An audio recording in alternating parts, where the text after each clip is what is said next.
오늘은 참 기쁨을 찾는 신앙이라는 제목으로 말씀을 생각해 보려고 합니다. 여러분, 서점가를 가면 많은 책들이 있습니다. 그런데 그 책은요, 한 번 나왔다가 없어지는 책들도 있고 꾸준히 사람들에게 읽히는 책도 있습니다. 그리고 어떤 책들은요, 한 번 나왔다가 절판되어서 없어졌다가 나중에 다시 나오는 책들도 있습니다.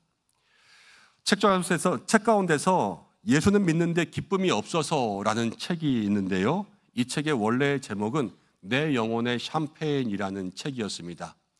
그 책이 먼저 나왔다가요, 절판되었다가 나중에 다시 나오게 되었어요.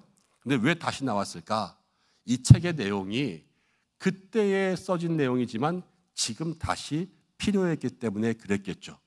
내용은 이렇습니다. 한 남자가 있었는데요, 주인공이요, 너무 우울하고 무기력감에 빠져 있었습니다. 이렇게 살 수는 없었습니다. 그래서 이제 기뻐하는 연습을 하기로 했어요. 그래서 90일 동안 내가 주님 안에 기뻐하겠다 다짐을 하고요, 매일매일 기뻐하는 훈련을 하면서 살았습니다. 그 결과와 변화를 적어 놓은 거예요. 그 결과는 대단했습니다. 그렇게 기뻐하려고 노력한 그 삶의 결과, 자기의 원래의 기질은 우울한 기질이었어요. 그냥 다운되는 그런 사람들 있잖아요. 그럼에도 불구하고 자기의 마음에 이 본성이 바뀌었습니다. 넘치는 기쁨이 생겼습니다. 만족이 생기고요, 자유가 생겼습니다. 그 모든 내용들을 기록해 놓았어요. 그런데 이 책이 예전의 책인데 왜 지금 다시 나왔을까요? 우리 현대인들에게 필요한 내용이기 때문에 그렇지 않겠습니까? 여러분, 우리가 꼭 그렇게 살아갑니다. 여러분들의 사는 삶이요, 꼭 핸드폰, 스마트폰 같아요. 이 말은 무엇이냐? 열심히 살다가 집에 들어가면 배터리가 1 남았어요. 그래서 다시 충전해야 되는 거예요. 충전한다고 또 그냥 앉아서 TV 봅니다. 누워서 유튜브도 봅니다. 그냥 이런 거는 웃긴 것도 찾아봅니다. 잠을 잡니다. 여러분, 그러고 있다가 그 다음날 아침에 일어납니다. 배터리는 많은 것 같지만요, 삶이요, 기쁨이 없어요. 학생들은요, 학교 갈 때마다 아유, 또 학교 가야 돼? 이러면서 갑니다. 어른들도 마찬가지요. 아유, 또 오늘 회사 가야 돼? 그러면서 갑니다. 여러분, 오늘도 혹시 교회 오면서 아유, 또 교회 가야 돼? 이러면서 오지는 않으셨겠지요? 그런데 세상이 그렇다라는 거예요. 우리가 세상을 살아갈 때 보면은 인생의 한복판이 기쁨의 한복판에 있다기보다는 인생이요, 다들 권태기의 한복판에 있는 것 같고 갱년기의 한복판에 있는 것 같아요. 과거와 비교합니다. 지금은 훨씬 더 많은 것을 누리면서 살아갑니다. 그렇지만 사람들의 마음 가운데 기쁨이 없습니다. 왜 그럴까? 심리학적으로는 이렇게 설명할 수가 있습니다. 요즘 사람들은 도파민을 이야기합니다. 도파민을 통하여서 점점 더 우리의 삶 속에 더 큰 기쁨을 찾는다 이야기하죠. 여러분, 그런데 그 도파민이 계속해서 우리의 기쁨을 주관하기 시작하면 문제가 생깁니다. 그 문제는 뭐냐면 일상생활의 기쁨이 없어지는 거예요. 매일 도파민만 찾는 거예요. 그래서 도파민 중독이 되고요, 나중에는 쾌락의 중독자가 됩니다. 일상이 아니라 더 강도 높은 것, 더 강도 높은 것만 찾는 요즘 세대처럼 변해버리고 마는 것이죠. 여러분, 근데 하나님은 우리를 그렇게 만들지 않으셨습니다. 성경을 통해서 이야기하면 항상 기뻐하라 말씀하셨고요, 찬송가에도 그런 찬송이 있습니다. 내가 매일 기쁘게 순례의 길 행함은, 순례의 인생을 걸어갈 때에도 내가 매일 기쁘게 걸어가는 것이 우리가 고백하는 찬송의 모습이지 않습니까? 여러분, 성도는 그런 삶을 살아가야 되는 거예요. 일상이 기뻐야 되죠. 그렇지만 이 일상의 기쁨이 없을 때 우리는 어떻게 하냐는 거예요. 여러분, 회사를 갑니다. 회사에 기쁨이 없어요. 그럼 어떻게 하시겠습니까? 잠깐 쉬시겠습니까? 아니면 한번 놀아보시겠습니까? 아니면 회사를 딴 데로 옮기시겠습니까? 여러분, 그것을 똑같이 신앙생활 가운데 가져와 보세요. 신앙생활하면서 교회를 다니는데 교회에서 기쁨이 없어집니다. 여러분, 어떻게 하시겠습니까? 교회를 쉬시겠습니까? 아니면 그냥 놀아보시겠습니까? 아니면 교회를 다른 데로 옮기면 될까요? 여러분, 그렇지 않습니다. 성도는요, 늘 주님이 주신 곳에서 기쁨을 찾는 훈련을 해야 돼요. 기쁨을 회복하는 훈련을 해야 된다는 거예요. 매일의 삶 속에 그 자리에서 일상을 기쁨으로 만들 수 있는 방법이 우리 가운데 있어야 된다는 것입니다. 요한복음 16장에 이런 말씀이 있습니다. 예수님께서 마지막으로 제자들에게 말씀하시면서 이제는 헤어질 거예요. 헤어지기 전에 이런 말씀하셨습니다. 지금은 너희가 근심하나 그러나 내가 다시 너희를 보리니 너희 마음이 기쁠 것이요 너희 기쁨을 빼앗을 자가 없을 것이니라. 주님을 다시 만나면 십자가에서 돌아가시지만 부활의 주님을 만나면 그 기쁨이 채워진다는 것이고 기쁨을 빼앗기지 않는다는 거예요. 여러분들이 예수님을 만나셨습니까? 지금은 저 하늘에 계시지만 그 예수님은 지금도 살아계셔서 우리의 마음속에 역사하실 줄로 믿습니다. 이 마음에 예수님이 계시면 너희가 다시 기쁠 것이요 너희 마음의 기쁨이 빼앗기지 않을 것이다. 이 말씀은 지금 오늘 우리 가운데 이루어져야 되는 거예요. 신앙생활하면서 우리 모두에게는 기쁨이 있고요 기쁨을 간직한 채 살아가야 되는 것이 있지요. 오늘 이 말씀 함께 나눕니다. 우리의 삶 속에 참된 기쁨을 회복하고 어떻게 하면 우리가 영적인 삶에서 날마다 기쁨으로 살아갈까? 이것을 마음속으로 생각할 수 있는 믿음의 삶들이 되시기를 축복합니다. 122편은요 시편 가운데 성전에 올라가는 노래예요. 당시 예루살렘을 올라갈 때에는요 예루살렘에 15개의 계단이 있다고 합니다. 그런데 이 시편 성전을 올라가는 노래가 15개예요. 그래서 계단을 하나씩 올라갈 때마다 그 노래를 한 번씩 부릅니다. 성전에 올라갑니다. 올라가서도 예배를 드려요. 그렇지만 첫 번째 계단부터 노래를 부르면서 올라가는 거예요. 그리고 예배를 드리고 나서 예배가 끝나면 다시 그 감격을 가지고 집으로 돌아갑니다. 감격 가지고 살아가는 거예요. 여러분 시작할 때도 찬양이 있고요 예배 가운데 은혜가 있고요 돌아갈 때도 감격이 있는 거예요. 그 당시 이스라엘 사람들은요 예루살렘에 올라갈 때 그 마음의 은혜를 누렸어요. 항상 예배자의 마음으로 살아갔던 것이죠. 그때 하나님께서 은혜를 부어주시기 시작하는 거예요. 여러분 예배자의 마음 가운데 은혜가 임할 줄로 믿습니다. 왜냐? 예배라는 것은요 우리 하나님과 영적으로 통하는 시간이거든요. 근데 예배 시간만이 아니라 예배를 올 때에도 영적으로 통하고 있고 예배에 와서도 영적으로 통하고 있고 예배 끝나고 갈 때도 영적으로 통하고 있다면 하나님 그 사람을 얼마나 기뻐하시겠어요. 그 사람의 인생 가운데 복이 임하는 거 아니겠습니까? 여러분 날마다의 예배자의 삶이 될 때 우리의 삶에 하나님 주시는 큰 기쁨이 시작될 줄로 믿습니다. 그러면서 1절이 이렇게 시작하는 거예요. 1절 말씀 함께 읽어보겠습니다. 시작. 사람이 내게 말하기를 여호와의 집에 올라가자 할 때에 내가 기뻐하였도다. 사람들이 말합니다. 여호와의 집에 올라가자. 이 말은요 예루살렘에 가자라는 말이고요 지금으로 이야기하면 교회 가자 그러는 거예요. 그런데 그 말을 할 때 마음이 기뻤다라는 거예요. 여러분도 오늘 아침에 교회 가자 그럴 때 마음이 기쁘게 오셨지요? 날마다 그런 삶 되시기를 축복합니다. 여러분 한 가지 그냥 문제 낼게요. 재미삼아서. 제가 목사님들과 아침에 교회에 와서 아침부터 열심히 신방했습니다. 아침에도 신방하고 점심에도 신방하고 그다음 오후까지 신방해서 오후 한 4시쯤 됐다고 해보겠습니다. 제가 다음에 어떤 말을 하면 우리 목사님들이 제일 좋아할까요? 1번, 이제는 전도하러 갑시다. 2번, 이제는 교회 가서 우리 회의 좀 합시다. 3번, 오늘은 기도회 2시간만 하고 갑시다. 4번, 이제 집에 갑시다. 아니, 우리를 어떻게 보시고 지금 우리는 4번 빼고 다 좋아해요. 4번 빼고. 여러분 그렇죠. 우리가 다 기쁠 때가 있어요. 그렇지만 그 기쁨의 크기가 다른데요. 뭘 할 때 기쁠까? 교회 가자고 할 때도 기쁠 수가 있고요. 집에 가자고 할 때도 기쁠 수가 있어요. 근데 문자적으로만 해석해서 무조건 교회 가자 그래서 이게 다 기쁘다, 이러면 좋은 것이다 이렇게 말할 수는 없죠. 하루 종일 집에 교회에 있었다면 집에 가야 되잖아요. 그렇죠? 오늘 말씀은 이렇게 얘기하는 거예요. 우리가 하나님을 위한 일, 그것을 마음 가운데 사모하면서 살아가면 그때로부터 신앙생활에 기쁨이 시작된다는 거예요. 가자 하는 그것을 사모해야 된다는 거죠. 제가 예전에 스노보드 타는 거 좋아할 때 있었습니다. 그때 너무 좋아해서 밤만 되면은 저녁에 일 끝나면 밤에 스키장 가는 거예요. 밤새 야간 스키를 타고요. 아침에 다시 버스 타고 와서 또 일하러 가는 거예요.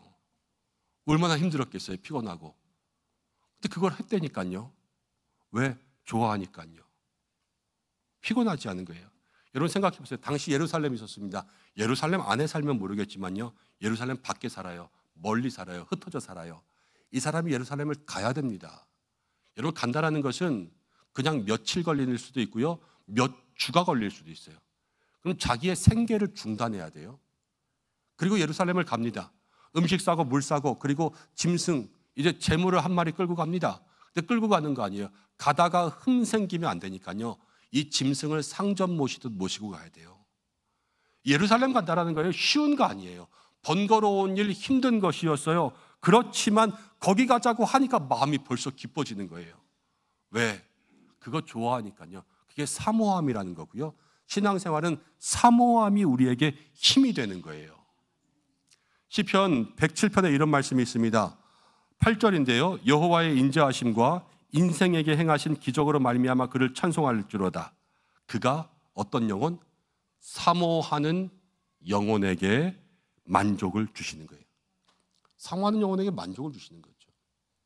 마태복음 5장 3절은 이렇게 이야기합니다. 심령이 가난한 자는 복이 있나니 천국이 그들의 것입니다. 심령이 가난해요. 가난하면요, 먹을 거 하나 가지고요 궁색해요. 빵 한 쪽 먹고 싶어서 간절해요. 이게 심령이 가난하다는 것은 은혜가 간절하다는 거예요. 예수님이 간절하고 그 사람에게 천국이 임한다는 거예요. 여러분, 우리는 교회 나오잖아요. 내가 은혜를 받으면 좋겠다 합니다. 물론 은혜 받으면 좋지요. 은혜를 못 받으면 마음이 허전하다 합니다. 그럴 수 있지요. 그렇지만 엄밀히 이야기하면 여러분, 은혜는 먼저 사모하는 사람에게 임한다는 거예요. 그리고 그 은혜를 맛본 사람은요 더 사모하게 돼 있어요. 그러니까 은혜가 채워지겠죠, 점점점. 근데 그 맨 처음 시작으로 들어가면 시작은 뭐냐? 은혜를 사모해야 된다는 거예요. 사랑하는 여러분, 하나님의 일을 사모하시기 바랍니다. 이거 힘들다 어렵다 생각하지 말고 주님의 일들을 사모하기 시작하면 그것이 기쁨과 은혜의 모든 수레바퀴가 되어서 우리에게 더 큰 은혜를 부어주는 거죠. 여러분, 그러면서 2절 말씀 가운데는 이런 이야기합니다. 2절 함께 읽어보겠습니다. 시작. 예루살렘아 우리 발이 내 성문 안에 섰도다. 예루살렘아 우리 발이 성문 안에 섰다. 이 말은 지금으로 이야기하면 젊은 사람들이 어디에 가면 여행 가서 도착했다고 자기 발 사진 찍는 거랑 똑같은 거예요. 이제는 예루살렘에 도착해서요 내 발이 거기에 들어와 있어요. 출발할 때 기뻤는데요, 이 출발이 이루어져서 더 기쁜 것이지요. 여러분, 이루어지는 기쁨, 이 완성의 기쁨이라고 하는데, 여러분들은 인생 살아가면서 모든 것들을 다 이루며 사셨습니까? 저는 어렸을 때 꿈이 있었습니다. 그 꿈이 뭐였냐면 대통령이었습니다. 어울릴 것 같지 않아요? 지금이라도 한번 해볼까요? 그런데 그 꿈, 대통령 되면 바빠서 교회 설교 못할 수도 있으니까 안 될 것 같아요. 네. 그런데 그 꿈이 과학자로 바뀔 때가 있었고요. 그리고 나중에는 의사로 바뀌었습니다. 한의사가 되어야 되겠다 꿈을 바꾸었습니다. 한의대를 가려고 했는데 못 갔죠. 의대를 갈까 그랬는데 지방에 있는 의대라도 가려고 여기저기 찾아봤는데 사실 어려웠습니다. 그래서 여러 가지 마음 가운데 고민하다가 많은 전공들이 있지만 생물학이라는 것을 선택하게 되었습니다. 바이올로지, 바이오케미스트리 전공하면 혹시라도 나중에 그것을 통하여서 유학이라도 아니면 다른 길이라도 또 열릴 수 있는 길이 있을까 마음속에 생각하게 되었습니다. 그런데 그러고 나서도 마음의 길들이 잘 열리지 않았고요. 생각대로 되지 않았습니다. 저는 생각했어요. 내가 열심히 못하기 때문에 맨날 놀고 그렇게 당구치고 그랬는데 어떻게 그렇게 하겠어요, 그렇죠? 열심히 못했으니까 벌 받는 거다 그렇게 생각했어요. 근데 나중에 하나님을 인격적으로 체험하고요, 제가 마음속에 제 길의 부르심을 바꾸고 하나님 앞에 나아가서 이 신학대학원 가기로 결정했습니다. 그때 제가 깨달은 게 있어요. 그것은 무엇이냐면 잠언 16장 9절의 말씀이었습니다. 사람이 마음으로 길을 계획할지라도 그 걸음을 인도하시는 분은 하나님이시다. 사람이 열심히 하는 것 중요해요. 그런데 그 중요한 것에다가 뭐가 있어야 되냐? 하나님의 인도하심이 있어야 된다는 거예요. 하나님 저를 불러주셔서 인도해 주셨습니다. 신학교에 들어가서 지금까지 공부하면서 제 마음속에 여지껏 살아올 때요, 이루어지지 않은 게 없습니다.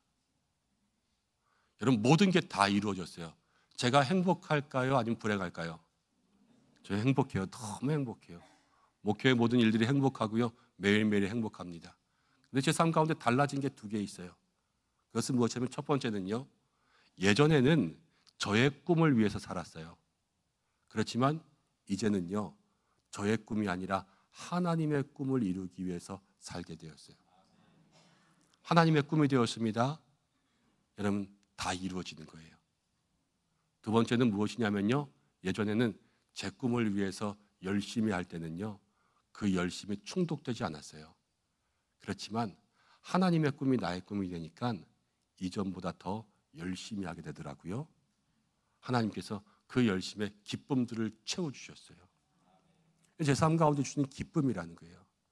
여러분, 이 기쁨이 여러분들 모두의 기쁨 되시기를 축복합니다. 사람들이 다 인생의 길을 이루지는 못합니다. 왜? 자기의 꿈이 있기 때문에 그래요. 그렇지만 말씀대로 주시는 꿈은 반드시 이루어질 줄로 믿습니다. 내 인생의 고난들은 내가 넘을 수 없습니다. 그렇지만 하나님 주시는 꿈은요, 하나님이 넘게 하실 줄로 믿습니다. 그게 뭐냐면 주님과 동행한다라는 거예요. 동행하면 기쁨이 생겨요. 예루살렘 가자 그랬어요. 맨 처음에. 그때 기뻤죠. 기쁨이 막 시작되는 거예요. 예루살렘을 가는 길, 여러분 힘들어요. 인생의 광야, 순례길입니다. 여러분, 그런데 거기에서 딱 도착했어요. 얼마나 기뻤겠어요, 이 사람이. 그렇죠? 안전하게 도착하시게 하시는 분, 동행하시는 분, 하나님과 동행할 때에 모든 마음의 길이 이루어지고요. 그때로부터 이 기쁨이 완성된다는 것을 기억하셔야 돼요. 인생의 길에 사탄이 얼마나 강한지 모릅니다. 여러분, 예루살렘에서 출발해서도요, 기쁨으로 출발했지만 그 길에는 짐승도 있고요, 또는 길을 잃을 수도 있고요, 또 강도가 있을 수도 있어요. 그래서 모두가 다 예루살렘에 들어가는 것은 아니었어요. 다시 집에 돌아가는 사람도 있었던 거죠. 그렇지만 이 사람에게는 지금 뭐가 있었냐? 하나님이 지켜주시는 그 동행하심이 있으니까요, 마음의 소원이 이루어지고 기쁨이 생긴 거예요. 성경 가운데 이렇게 이야기합니다. 시편 37편 4절입니다. 또 여호와를 기뻐하라. 그가 내 마음의 소원을 내게 이루어 주시리로다. 우리의 소원을 이루시는 분은 하나님, 그 하나님과 동행해야 된다는 거예요. 제가 지난주에 신방갔다 교회에 들어오는데 제 목양실 문 앞에 노트가 한 권 있었습니다. 보니까요, 저런 노트였는데 예수 동행 일기라는 제목으로 2024년 12월부터 쓰여진 일기였어요. 근데 정말 믿음의 일기였습니다. 어떤 한 분이 쓰셨는데요, 그날에 주신 은혜, 그리고 그날에 내가 붙잡은 말씀, 그날의 기도의 제목, 다른 사람들을 위해서 중보기도한 것, 다른 사람들과 나눈 것, 다른 사람들이 내게 준 것, 전화한 것, 이런 모든 것들이요, 거기에 다 적혀 있었어요. 1년치였어요. 딱 1년치. 그런데 이 모든 것들을 다 적고 나서 그분이 저한테 메시지를 주셨는데, 일기라서 부끄럽지만 그러나 담임 목사님이기에 자기가 받은 은혜들을 나누고 싶다는 거예요. 그래서 그것들을 저에게 보여주셨어요. 제가 한 장 한 장 넘기면서 보던데 다 볼 수는 없었지만 볼 때마다 은혜가 있었습니다. 여러분들 생각해 보세요. 첫 장을 쓸 때 얼마나 설레었겠어요. 그렇지 않습니까?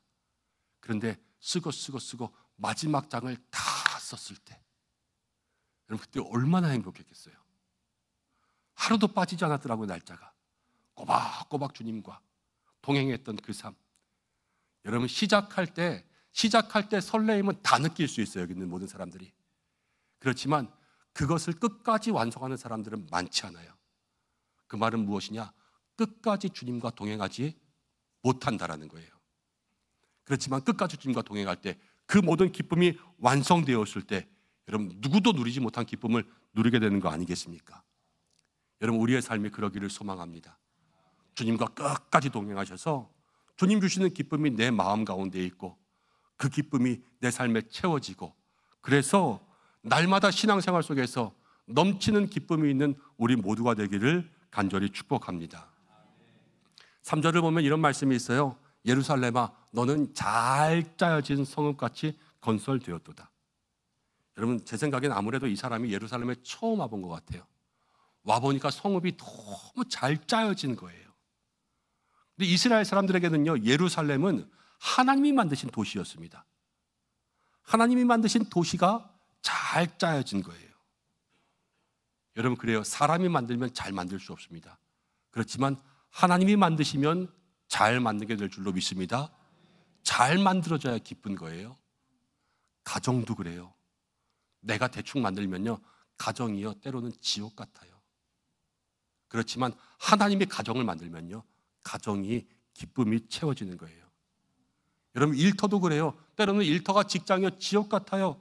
그렇지만 하나님이 그 일터를 만드시면 기쁨으로 채워질 줄로 믿습니다. 그게 뭐냐? 하나님이 만드신 곳에 기쁨이 채워진다라는 거예요. 여러분이 계시는 모든 곳, 여러분이 살아가는 매일의 삶 다 하나님이 만드실 수 있도록 그렇게 기도하시기를 축복합니다. 그리고 4절과 5절을 보면 지금 이 사람이 계속 기쁜 마음으로 예루살렘을 다 보고 있는데요, 4절에는 이스라엘에 많은 지파가 있었는데요, 여호와의 전례대로 올라갑니다. 5절 가운데 보니까 심판의 보좌 그 앞에 서는 거예요. 여러분 예배에 사람이 많이 와요. 많이. 그러면 혼잡스러울까요? 안 혼잡스러울까요? 혼잡스럽죠. 예루살렘도요, 모든 사람들이 예배 드리러 왔어요. 혼잡스러울까요? 안 혼잡스러울까요? 혼잡스럽겠죠. 그렇지만 우리의 예상과 반대로 그렇게 혼잡하지 않았어요. 왜냐?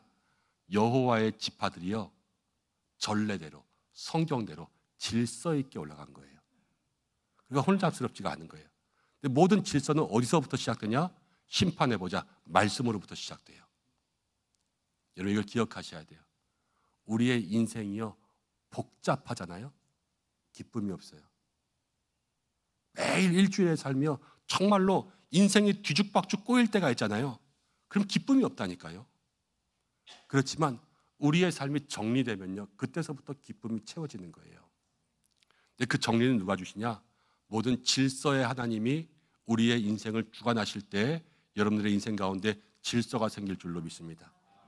하나님께 삶들을 맡겨드려야 되는 거예요. 그리고 말씀의 질서대로 살아갈 때 그때 우리에게 기쁨을 주신다는 거죠. 말씀대로 살아가시길 바랍니다. 그럼 질서가 있고요, 다 이루어져요. 왜냐? 말씀의 질서에 있으니까요. 말씀은 반드시 이루어지니까요. 말씀의 기준대로 살아갈 수 있는 여러분들 되시기를 축복합니다. 그리고 6절 이하로 가는 거예요.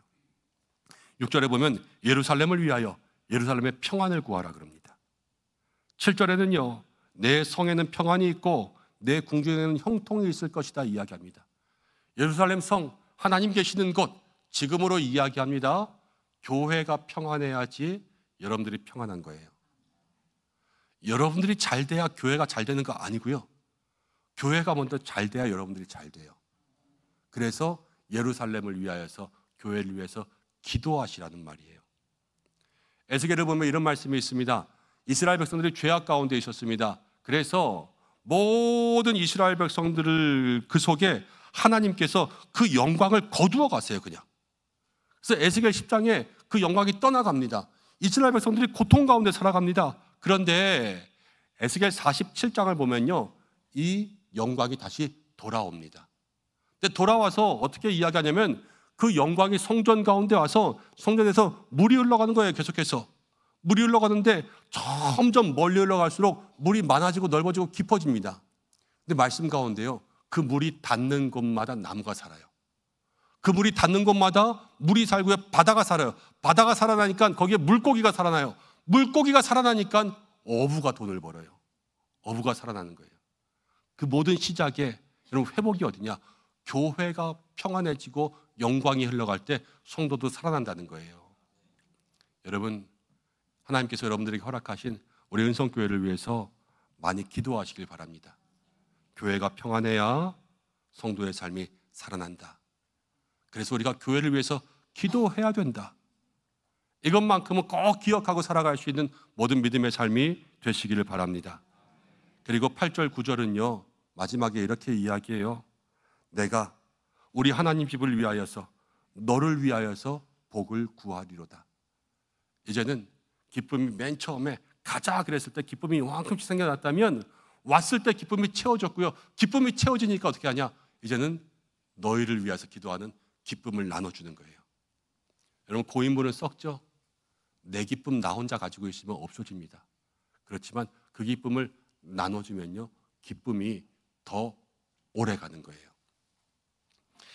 사이콜로지컬 사이언스라는 잡지가 있습니다. 그 잡지에 나온 내용인데 사람들을 조사했어요. 매일 똑같은 선물을 주는 거예요. 그러면 주는 사람과 받는 사람이 그 기쁨이 어떻게 될까라는 것을 조사했습니다. 맨날 똑같은 선물을 받으면 여러분 계속 좋으시겠어요? 안 좋으실 것 같아요? 연구해 보니까요, 딱 5일 걸렸어요. 매일 똑같은 선물을 주니까 5일 만에 그 기쁨이 확 줄어들었어요. 근데 매일 똑같은 선물을 주는 사람은요, 그 기쁨이 계속되는 거예요. 그래서 기부도요, 하는 사람이 계속하는 거예요.